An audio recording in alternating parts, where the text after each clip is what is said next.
What's happening in companies, employers, organizations that are thinking about providing expedition money to your members? One of the things that I wanted to talk about today is what topics should you avoid?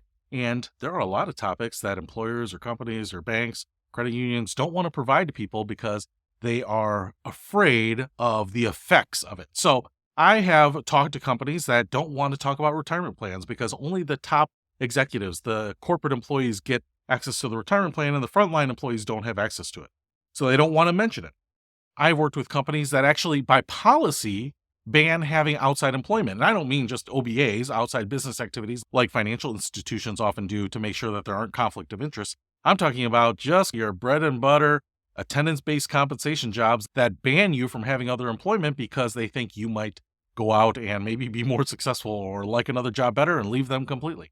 I have discussed with companies to not talk about insurance because they are an insurance provider of some specific product and they don't want to bring up a company name that might provide some better insurance or other insurance. They don't want to bring up insurances that they don't provide and remind people that they are focused solely on a few specific lines of insurance. So I've talked to companies that have had certain guidelines or restrictions like this. And in every one of those cases, despite the fact that there was some reason and logic behind the requirement, those companies should have embraced every one of those topics. And that's why the question is, which topics should employers, organizations, agencies, financial institutions avoid?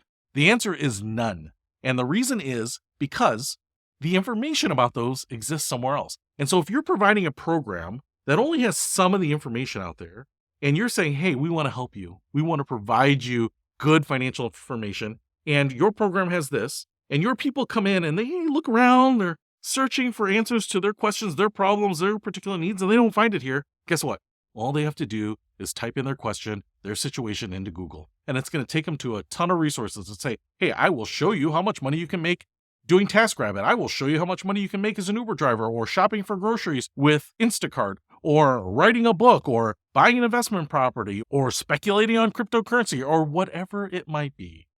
And so the problem with this is that the topics are out there. And if you're only providing this and people are looking there saying, hey, my employer really wants to help, they want to provide me help. That's what they say. They really care about me.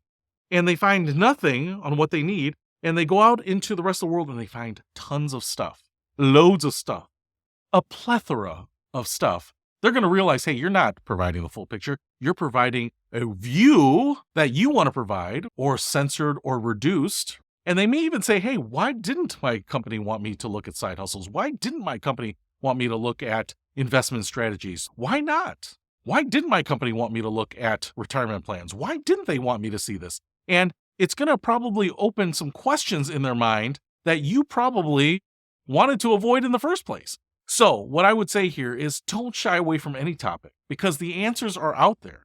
And you might say things like cryptocurrencies or NFTs, they're really speculative. People could lose a lot of money. I'm not saying that programs like mine or anyone else's say that you should just go out there and plow money into them. I'm not saying that any programs say you should go out there and buy lottery tickets either.